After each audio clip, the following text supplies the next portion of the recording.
आइए केमिस्ट्री के पेपर का डिस्कशन करते हैं। Hybridization in the shape of BrF5 पूछा जा रहा है हम लोगों से कि इसका शेप क्या होगा। तो BrF5 को यदि हम लोग देखेंगे तो ब्रोमीन के पास 7 इलेक्ट्रॉन हैं, क्लोरीन के पास भी 7 होते हैं, 42 हो जाएगा। 8 से डिवाइड करेंगे, 5 सिग्मा होंगे और 1 लोन पेयर होगा। 5 सिग्मा 1 लोन पेयर का मतलब हो गया 6। हाइब्रिड स्टेट हो जाएगी sp3d2। लेकिन चूंकि लोन पेयर है तो इसकी ज्योमेट्री डिस्टॉर्टेड होगी और डिस्टॉर्टेड में ज्योमेट्री आएगी स्क्वायर पिरामिडल। कैसे? अगर हम लोग स्क्वायर पिरामिडल ज्योमेट्री बनाएं तो यहाँ ब्रोमीन होगा, यहाँ पर फ्लोरीन होगा, यहाँ फ्लोरीन होगा, यहाँ फ्लोरीन होगा, यहाँ फ्लोरीन होगा, यहाँ फ्लोरीन होगा और यहाँ पर क्या होगा? लोन पेयर होगा। इसको हम लोग स्क्वायर पिरामिडल बोलेंगे। The correct order of the stability of N2 and it's ion, N2 को ले लें, N2 पॉजिटिव को ले लें, N2 नेगेटिव को ले लें और N2 डाई नेगेटिव को ले लें।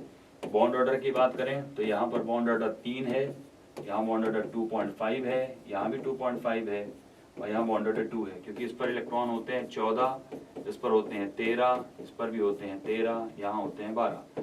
14 पर बॉन्ड ऑर्डर 3 आता है, 13 पर 0.5 घट जाता है तो 2.5 होगा। 15 पर ये 13 के बाद ये 15 है।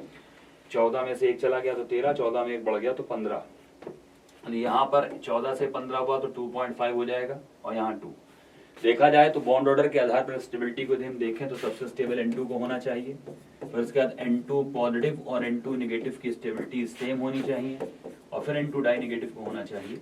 क्योंकि जैसे जैसे बॉन्ड ऑर्डर घटता है वैसे वैसे स्टेबिलिटी घटती है। यहाँ पर दोनों की स्टेबिलिटी बराबर होनी चाहिए क्योंकि दोनों का बॉन्ड ऑर्डर सेम है, लेकिन ऐसा नहीं होता। N2 पॉजिटिव की स्टेबिलिटी N2 नेगेटिव से ज्यादा होती है क्योंकि इसमें एंटी बॉन्डिंग इलेक्ट्रॉन्स कम है। जब भी कभी सेम स्पीसीज के अंदर बॉन्ड ऑर्डर सेम होने लगे तो आप याद रखिएगा कि जिसमें एंटी बॉन्डिंग इलेक्ट्रॉन्स ज्यादा होंगे उसकी स्टेबिलिटी कम और जिसमें एंटी बॉन्डिंग इलेक्ट्रॉन्स कम होंगे तो उसकी स्टेबिलिटी ज्यादा होगी। तो ये ऑर्डर यहाँ पर फॉलो होता हुआ आपको दिखाई देगा। इसका दायरा है बॉइलिंग पॉइंट ऑफ, ये तो क्वेश्चन फिजिकल केमिस्ट्री का हो गया, ये भी फिजिकल का हो गया। Period and group and period block and group of the elements having atomic number 63। Atomic number यदि हम 63 की बात करें तो आप याद रखिएगा एटॉमिक नंबर 58 से लगा करके 71 तक ये आपका लेंथेनाइड्स होते हैं और 90 से लगा करके 103 तक एक्टिनाइड्स होते हैं। तो अभी यहाँ 63 किसके अंदर पड़ेगा? लेंथेनाइड्स के अंदर। लेंथेनाइड्स का पीरियड हमेशा 6th होता है, लेंथेनाइड का ग्रुप हमेशा 3rd होता है और लेंथेनाइड का ब्लॉक हमेशा F ब्लॉक होता है। अभी एक्टिनाइड्स अगर आप लेंगे तो उसमें बस पीरियड 6 की जगह 7th हो जाएगा, ग्रुप और ब्लॉक सेम रहेगा। लेंथेनाइड और एक्टिनाइड्स दोनों ही 3rd ग्रुप के एलिमेंट्स माने जाते हैं, इसलिए हम लोग ये भी कहते हैं कि 3rd ग्रुप पीरियोडिक टेबल का सबसे बड़ा ग्रुप है। इसके अंदर 32 एलिमेंट है, 14 लेंथेनाइड्स के, 14 एक्टिनाइड्स के और 4 उसके अपने। तो 14, 4, 18, 14, 14, 28 और 4, 32 इतने एलिमेंट्स पाए जाते हैं। इसमें मैच करना है। SO2 को यदि हम लोग देखें तो सल्फर डाइऑक्साइड की स्थिति ऐसी है, this is sulphur dioxide. Sulphur dioxide में और सल्फर के पास एक क्या है? लोन पेयर है, 2 सिग्मा है और एक लोन पेयर है, तो हाइब्रिड स्टेट इसकी sp2 आती हुई दिखाई देगी। और चूंकि एक लोन पेयर है तो उसका शेप होगा बेंट, तो ए का आंसर हो जाएगा 4th, यानी कौन सा शेप हो जाएगा? बेंट शेप हो जाएगा। अब ए का 4th आपका फर्स्ट में दिया है और 4th में दिया है, यानी कि 2nd और 3rd तो आपके बेकार हो गए। अब बी में देखें फर्स्ट है और बी में यहाँ भी फर्स्ट है, सी में 2nd, बस सी से देख लीजिए। सी को अगर हम लोग देखें तो ये ClF3 है, तो ClF3 का जो शेप होता है वो बेंट टी शेप होता है क्योंकि ClF3 की स्थिति ऐसी होती है, यहाँ पर 2 क्या मिलेंगे आपको? लोन पेयर मिलेंगे और यहाँ पर एक फ्लोरीन मिलेगा, तो उसका शेप कैसा होगा? बेंट टी शेप होगा, टी शेप। तो ClF3 का शेप आएगा टी शेप। तो सी का 2nd और सी का 2nd केवल फर्स्ट में दिया है, यहाँ पर सी का 3rd दिया, इसलिए यही आंसर आपका मैच कर जाएगा। नेक्स्ट है, अगला क्वेश्चन है would reactions mainly use for the preparation of symmetrical alkenes. Answer first सही है। वुड रिएक्शन जब हम लोग कराते हैं तो RX + 2Na प्लस साथ में XR होगा। इन प्रेजेंस ऑफ ड्राई ईथर ये रिएक्शन कराई जाएगी। ड्राई ईथर की प्रेजेंस में आप रिएक्शन करेंगे तो यहाँ से 2NaX निकल जाएगा, यहाँ फॉर्मेशन RR का होगा और ये वुड रिएक्शन है और इसे 2 इक्वल पार्ट में डिवाइड कर सकते हैं, इसलिए सिमेट्रिकल एल्कीन। वुड रिएक्शन से हमेशा सिमेट्रिकल एल्केन ही बनती है। अनसिमेट्रिकल तब बनेगी जब तुम दो डिफरेंट एल्काइल हैलाइड्स लोगे, लेकिन फिर वहां पर कई सारे एल्केन्स का मिक्सचर मिलने लगता है, इसलिए वुड रिएक्शन मेनली सिमेट्रिकल एल्केन्स के प्रिपरेशन के लिए ही यूज की जाती है। अगला है CuNH2 लिया गया है, हाइड्रोलिसिस कराई गई है, तो बेंजामाइड की आप जैसे ही हाइड्रोलिसिस कराएंगे तो बेंजामाइड की हाइड्रोलिसिस कराने पर आपने वाटर लिया, मीडियम एसिडिक लिया, तो यहाँ पर फॉर्मेशन किसका होगा, बेंजोइक एसिड का फॉर्मेशन होगा। और इस बेंजोइक एसिड पर आप जैसे ही नाइट्रोनियम आयन का अटैक कराएंगे, क्योंकि इसका काम सिर्फ नाइट्रोनियम आयन को देना है, तो इसका काम होगा मेटा पोजीशन पर NO2 को ले आना, क्योंकि ये -M-I से रिंग को क्या करेगा, डीएक्टिवेट करेगा, और जो डीएक्टिवेटिंग ग्रुप होते हैं वो मेटा डायरेक्टिंग होते हैं, तो आने वाले COH को किस पोजीशन पे लगाएगा, मेटा पोजीशन पे लगाएगा, तो मेटा नाइट्रोबेंजोइक एसिड बनता हुआ आपको दिखाई देगा।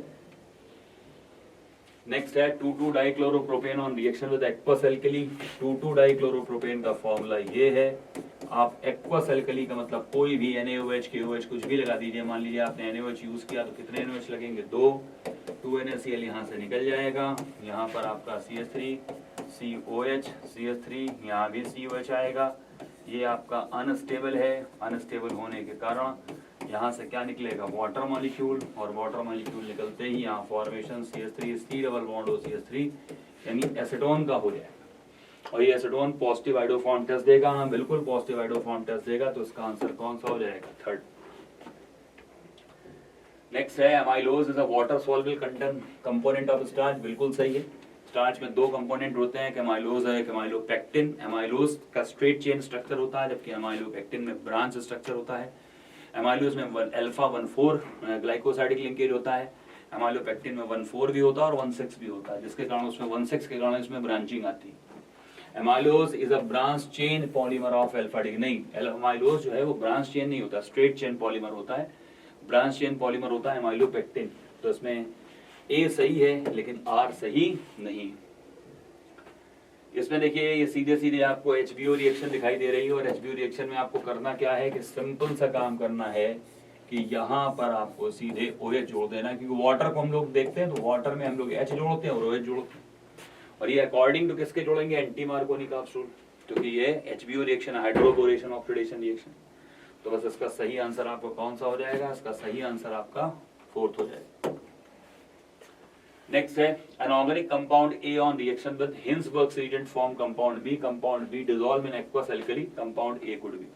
देखो हिंसबर्ग्स रिएजेंट का फॉर्मूला होता है C6H5SO2Cl, और हिंसबर्ग्स रिएजेंट का प्रयोग हम लोग प्राइमरी, सेकेंडरी और टर्शियरी अमीन को डिस्टिंग्विश करने में और सेपरेट करने में भी करते हैं।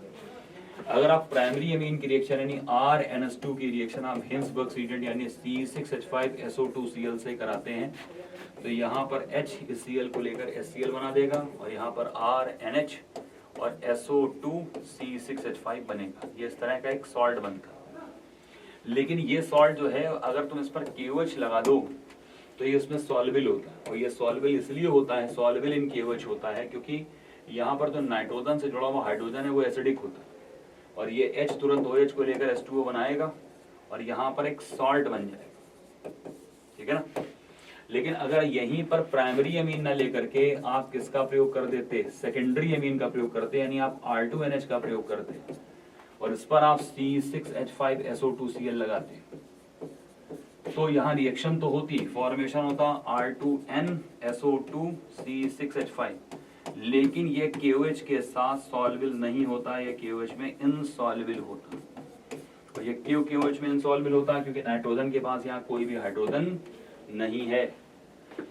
और 3 डिग्री अमीन तो हिंसबर्ग रिएजेंट से रिएक्शन ही नहीं करते, तो इसलिए इसका सही आंसर कौन सा हो जाएगा, फर्स्ट, क्योंकि वो कह रहे हैं कि compound B is dissolved in aqueous alkali, में डिसॉल्व हो जाता है, उसमें सॉल्युबल हो जाता है। ये 2 डिग्री अमीन है, ये 2 डिग्री अमीन है, ये 3 डिग्री अमीन है, और ये 1 डिग्री, तो 1 डिग्री के लिए बात सही होगी। नेक्स्ट है कंसीडर द फॉलोइंग स्टेटमेंट 1,2-डाइक्लोरोईथेन। 1,2-डाइक्लोरोईथेन जो है क्या वो ज्योमेट्रिकल आइसोमर को शो करेगा, बिल्कुल शो करेगा। इसमें सिस और ट्रांस 2 फॉर्म बनेंगे। Trans two butene is a polar molecule, नहीं, trans two butene polar molecule नहीं है। अगर हम लोग ट्रांस टू ब्यूटीन की बात करें तो ट्रांस टू ब्यूटीन का स्ट्रक्चर ये है, इसमें पोलरिटी नहीं, क्योंकि इसका बॉन्ड मूवमेंट इधर जाएगा, इसका बॉन्ड मूवमेंट इधर जाएगा और दोनों एक दूसरे को कैंसिल कर देंगे, डायपोल मोमेंट फाइनली इसका 0 है। Boiling point of cis 2 butene is higher than trans 2 butene, बिल्कुल सही है। ये ट्रांस है, अगर हम इसका सिस बनाते हैं तो इसका सिस ये वाला बनेगा, और सिस 2 ब्यूटीन में अगर हम लोग देखेंगे तो बॉइलिंग पॉइंट थोड़ा सा ज्यादा आएगा, क्योंकि इसका जो बॉन्ड मूवमेंट है वो इधर के साइड डेवलप हो रहा है। अगर हम थोड़ा सा देखें तो यहाँ CH3 है, यहाँ भी CH3 है, इसका बॉन्ड मूवमेंट भी इधर जाएगा, इसका बॉन्ड मूवमेंट भी इधर जाएगा, दोनों जुड़ेंगे। जितना ज्यादा डायपोल मूवमेंट होगा उतनी ज्यादा पोलरिटी होगी, जितनी ज्यादा पोलरिटी होगी इंटरेक्शन फोर्सेस उतने ज्यादा होंगे, इंटरेक्शन फोर्सेस जितने ज्यादा होगा बॉइलिंग पॉइंट भी उतना ज्यादा होगा। इसलिए सिस का बॉइलिंग पॉइंट ट्रांस के बॉइलिंग पॉइंट से ज्यादा आएगा। तो trans boiling point of cis 2 butene is higher than trans 2 butene, बिल्कुल सही है। तो थर्ड स्टेटमेंट भी सही है। तो ए और सी स्टेटमेंट आपके सही हैं। ए भी सही है, सी भी सही है। ट्रांस 2 ब्यूटीन पोलर है, ऐसा नहीं है। Trans 2 butene non polar category में जाता है। नेक्स्ट व्हाट मास, ये तो फिजिकल का हो गया।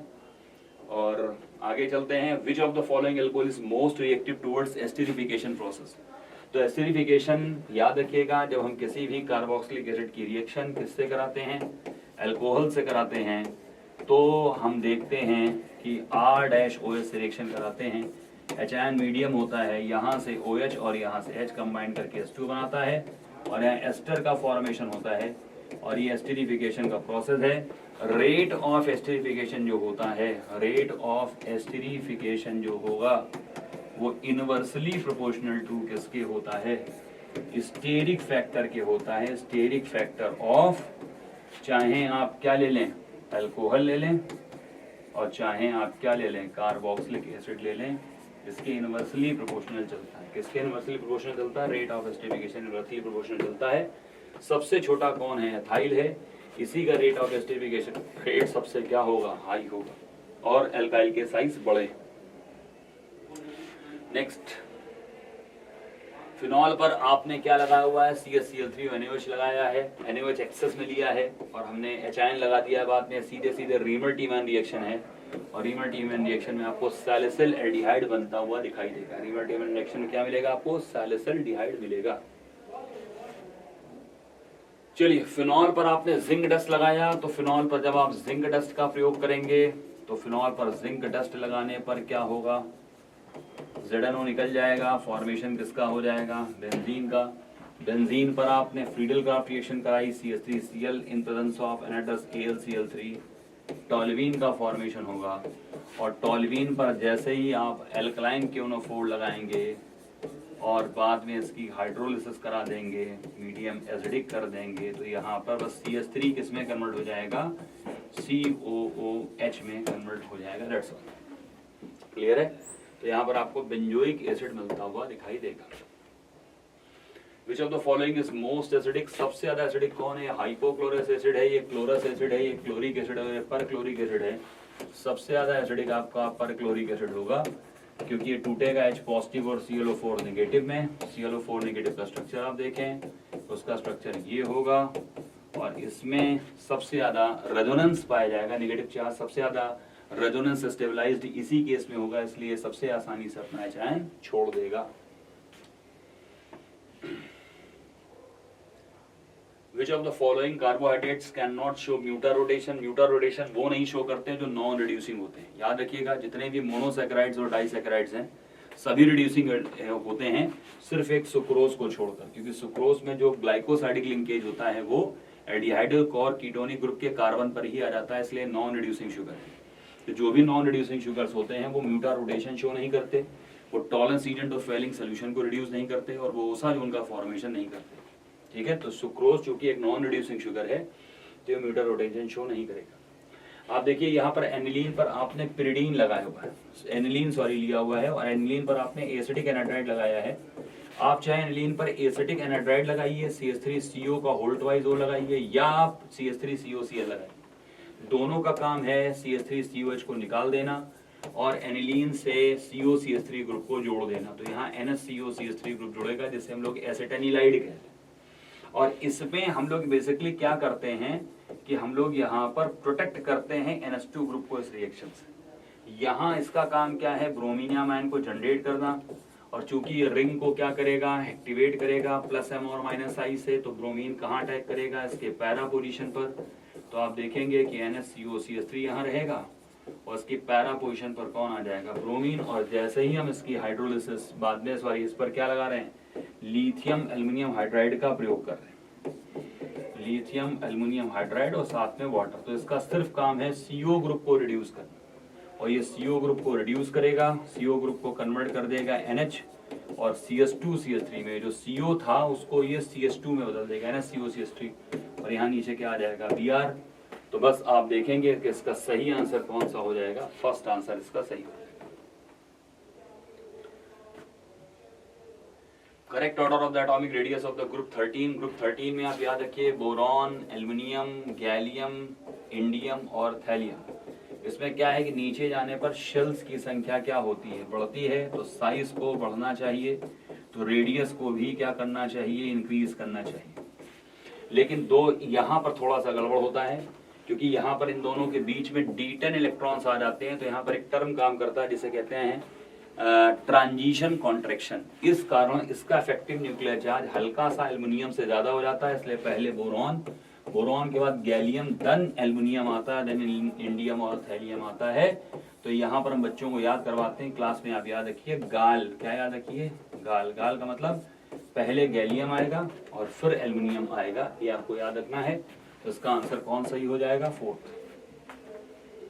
Correct order of the reactivity of the SN2 reaction. इसमें अगर हम लोग देखें तो 1 bromo 2 methyl butane, 1 bromo 2 methyl butane की यदि हम बात करें तो ये 1 पर ब्रोमो है, तो 1 ब्रोमो 2 मिथाइल ब्यूटेन ये हो गया। 1 ब्रोमो 3 मिथाइल ब्यूटेन की बात करें तो यहाँ पर CH3 लगा दीजिए, और यहाँ पर 1 ब्रोमो 3 मिथाइल ब्यूटेन हो गया। इसके बाद 1 ब्रोमो ब्यूटेन, तो 1 ब्रोमो ब्यूटेन तो simple CH3 CH2 CH2 CH2 Br हो गया, दिस इज 1 ब्रोमो ब्यूटेन। और है 1 ब्रोमो 2,2 डाइमिथाइल प्रोपेन, तो यहाँ हो गया CH3C single bond CH3 single bond CH3 single bond CH2 Br, ये 1 ब्रोमो 2,2 डाइमिथाइल ब्यूटेन। देखो SN2 रिएक्शन की जो रिएक्टिविटी है वो डिपेंड करती है स्टेरिक फैक्टर पर। जिसमें स्टेरिक फैक्टर सबसे ज्यादा होगा उसकी रिएक्टिविटी सबसे कम होगी, और जिसमें स्टेरिक फैक्टर सबसे कम हो, सबसे कम स्टेरिक फैक्टर इसमें दिख रहा है, यानी 1 ब्रोमो ब्यूटेन। सबसे ज्यादा रिएक्टिविटी 1 ब्रोमो ब्यूटेन की होनी चाहिए। 1 ब्रोमो ब्यूटेन देखो और कहीं दिया ही नहीं, तो इसका मतलब फोर्थ आंसर सही होगा। इसमें देख सकते हैं कि सबसे ज्यादा स्टेरिक फैक्टर 2 बार ब्रांचिंग है, तो इसकी रिएक्टिविटी सबसे कम होगी 1 ब्रोमो 2,2 डाइमिथाइल प्रोपेन। और इस दोनों में स्टेरिक फैक्टर लगभग बराबर है, लेकिन बस यहाँ पर आप देखें CH3 थोड़ा दूर है और यहाँ CH3 थोड़ा पास है, तो इसमें स्टेरिक फैक्टर थोड़ा कम, इसमें स्टेरिक फैक्टर थोड़ा ज्यादा होगा। तो इसलिए पहले 1 ब्रोमो 3 मिथाइल ब्यूटेन, फिर 1 ब्रोमो 2 मिथाइल ब्यूटेन, और फिर 1 ब्रोमो 2,2 डाइमिथाइल प्रोपेन आंसर इसका आएगा। तो फोर्थ आंसर बिल्कुल सही होगा। In case of haloarenes, the phenyl cation arenium ion formed as a result of self ionization will not be stabilized by resonance। हाँ बिल्कुल सही। जितने भी हेलोएरीन्स होते हैं, पहली बात तो वो आसानी से अपना X देंगे ही नहीं, लेकिन अगर आपने X निकाल भी दिया तो यहाँ से जो एरेनियम आयन बनेगा वो रेजोनेंस स्टेबलाइज नहीं होगा, क्योंकि अंदर ऑलरेडी रिंग डेवलप्ड है, तो पॉजिटिव चार्ज रिंग के अंदर डीलोकलाइज नहीं होगा। और कह रहा है the presence of electron withdrawing group at ortho and para position increases the reactivity of haloarenes towards nucleophilic substitution. बिल्कुल सही है, ये आसानी से न्यूक्लियोफिलिक सब्स्टिट्यूशन रिएक्शन नहीं देते, क्योंकि यहाँ पार्शियल डबल बॉन्डेड कैरेक्टर होता है। लेकिन अगर आप इनके ऑर्थो और पैरा पोजीशंस पर कौन सा ग्रुप लगाना शुरू कर दें, इलेक्ट्रॉन विथड्रॉइंग ग्रुप लगाना शुरू कर दें, तो इनकी reactivity towards nucleophilic substitution reaction बढ़ जाती है। मतलब इसके दोनों ही स्टेटमेंट करेक्ट है। If one of the hydrogen atom is replaced by chlorine atom in diphenyl methane, the number of structural isomers would be। ये देखो बेटा स्ट्रक्चर है डाइफिनाइल मीथेन का। मीथेन होता है CH4, और CH4 में से तुमने 2 H हटाए और 2 फिनाइल जोड़ दिए। तुमसे सिंपल ये पूछा जा रहा है इसके कितने मोनोक्लोरो डेरिवेटिव बन सकते हैं। तो एक मोनोक्लोरो डेरिवेटिव यहाँ से बन सकता है, एक यहाँ से बन सकता है, एक यहाँ से और एक यहाँ से। जो यहाँ से बनेगा वही यहाँ से बनेगा, वही यहाँ से बनेगा, वही यहाँ से बनेगा, ये चारों सेम है। जो यहाँ से बनेगा वही यहाँ से बनेगा, वही यहाँ से बनेगा, वही यहाँ से बनेगा, ये चारों सेम है। और जो यहाँ से बनेगा वही यहाँ से बनेगा। इसका मतलब टोटल 4 मोनोक्लोरो डेरिवेटिव्स में बन सकते हैं। The number of optical orbitals possible for n plus l is equal to 5। देखो n plus l 5 है, इसके लिए आप ऐसा करो, यहाँ n लिख लो, यहाँ n लिख लो। n की वैल्यू अगर 5 है तो l की वैल्यू 0 रखनी पड़ेगी, तभी 5 + 0 5 आएगा। अगर इसकी 4 है तो इसकी 1 रखनी पड़ेगी, इसकी 3 है तो इसकी 2 रखनी पड़ेगी। अब हमें अच्छी तरीके से मालूम है L = 0 1 2 3 में S P D F को ये रिप्रेजेंट करता है, यानी ये वाला रिप्रेजेंट कर रहा है 5s को, ये रिप्रेजेंट कर रहा है 4p को, और ये रिप्रेजेंट कर रहा है 3d को। इसमें ऑर्बिटल 1 होगा, इसमें ऑर्बिटल 3 होंगे, इसमें ऑर्बिटल 5 होंगे, तो टोटल ऑर्बिटल्स हो जाएंगे 9। लेकिन आप ये कह सकते हैं सर अगर हम यहाँ 2 कर दें या 3 कर दें तो ये संभव नहीं है, क्योंकि सेकंड सेल के अंदर d नहीं होगा, इसलिए केवल 3 ही पॉसिबिलिटीज थी, और इसमें ऑर्बिटल्स की संख्या कितनी हो सकती है? 9 हो सकती है। रेजोनेंस के विषय में बात की जा रही है कि resonance stabilizes the molecule as the energy of the resonance hybrid is less than the energy of the any single canonical structure. बिल्कुल सही है, रेजोनेंस हाइब्रिड स्ट्रक्चर की एनर्जी हमेशा किसी भी कैनोनिकल स्ट्रक्चर से कम होती है, क्योंकि इसका स्टेबलाइजेशन ज्यादा है, स्टेबिलिटी जितनी ज्यादा एनर्जी उतनी कम। Resonance average the bond character as a whole. बिल्कुल सही है, रेजोनेंस के दौरान बॉन्ड लेंथ बदलती है और बॉन्ड लेंथ जो है वो एवरेज में आ जाती है। जहां डबल बॉन्ड होगा वहां सिंगल बॉन्ड का कैरेक्टर, और जहां सिंगल बॉन्ड होगा वहां डबल बॉन्ड का कैरेक्टर आएगा। तो जो बॉन्ड लेंथ आएगी ना तो वो डबल बॉन्ड की आएगी ना सिंगल बॉन्ड की आएगी, वो एवरेज आएगी।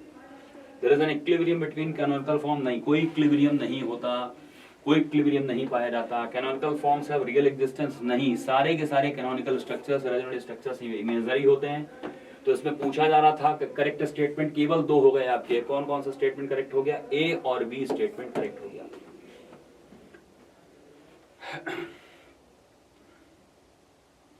यहां पूछा जा रहा which among the following reaction will not give chiral product. तो पहले वाले में क्या कायरल प्रोडक्ट आएगा? नहीं, पहले वाले में कोई कायरल प्रोडक्ट नहीं आएगा, क्योंकि जब आप इसका रिडक्शन कराएंगे आएगा, सॉरी यहाँ कायरल कार्बन आपको जनरेट होता हुआ दिखाई देगा। सेकंड वाले में नहीं आएगा, क्योंकि सेकंड वाले में यहाँ भी आपने एथाइल जोड़ा हुआ है, और जब आप एल्डिहाइड की रिएक्शन ग्रिग्नोड एजेंट्स कराएंगे तो यहाँ OH हो जाएगा, यहाँ H हो जाएगा, और यहाँ भी आप C2H5 जोड़ेंगे। तो चूंकि ये भी C2H5 ये भी C2H5 तो नहीं हो सकता, और यहाँ तो पहले से ही 2 CH3 दिख रहे हैं। कायरल कार्बन के आने की कोई संभावना वैसे भी नहीं है, तो यहाँ भी कोई भी कायरल कार्बन नहीं आएगा। तो कायरल कार्बन किसमें नहीं आएगा? बी और सी में नहीं आएगा, तो आंसर इसका हो जाएगा 3rd। Consider the following reaction. इसमें तुम्हें नॉर्मल हेक्सेन दिया गया है 1 2 3 4 5 6, और ये एरोमेटाइजेशन की रिएक्शन है। जैसे ही आप रिएक्शन कराएंगे तो पहले यहाँ बेंजीन बन जाएगा, और बेंजीन में जब आप क्लोरीन ऐड करेंगे अल्ट्रावायलेट लाइट की, तो फ्री रेडिकल एडिशन होगा, सारे डबल बॉन्ड टूट जाएंगे और सब जगह आपको Cl आता हुआ दिखाई देगा। इस कंपाउंड का नाम है benzene hexachloride. It is called BHC, benzene hexachloride. 666 lindane, gammexane, कई नामों से उसको जाना जाता है, तो इसका सही आंसर हो जाएगा 3rd।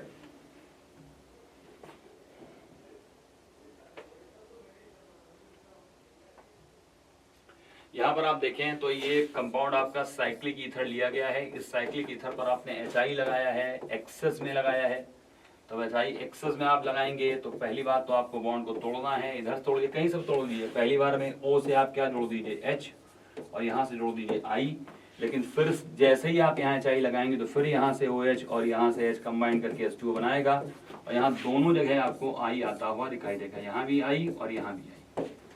अब आपने इसके ऊपर लगाया है अल्कोहलिक KOH। तो जब अल्कोहलिक KOH लगाकर हीट करेंगे तो ये डीहाइड्रोहैलोजनेशन का प्रोसेस है। अल्फा कार्बन से I, बीटा कार्बन से H जाएगा, अल्फा कार्बन से I, बीटा कार्बन से H जाएगा। जब ऐसा होगा तो यहाँ पर डबल बॉन्ड आता हुआ दिखाई देगा, और जब आप इस पर क्लोरीन लगाएंगे इन प्रेजेंस ऑफ सनलाइट तो ये एक फ्री रेडिकल सब्स्टिट्यूशन रिएक्शन होगी। सबसे स्टेबल फ्री रेडिकल आपको बनाना है, जो कि यहाँ से बनेगा, क्योंकि इसको इधर से भी रेजोनेंस मिलेगा, इधर से भी रेजोनेंस मिलेगा, यानी यहीं से ही बस आपको Cl फ्री रेडिकल इसमें जोड़ देना है, और ये Cl फ्री रेडिकल आप यहाँ जोड़ेंगे।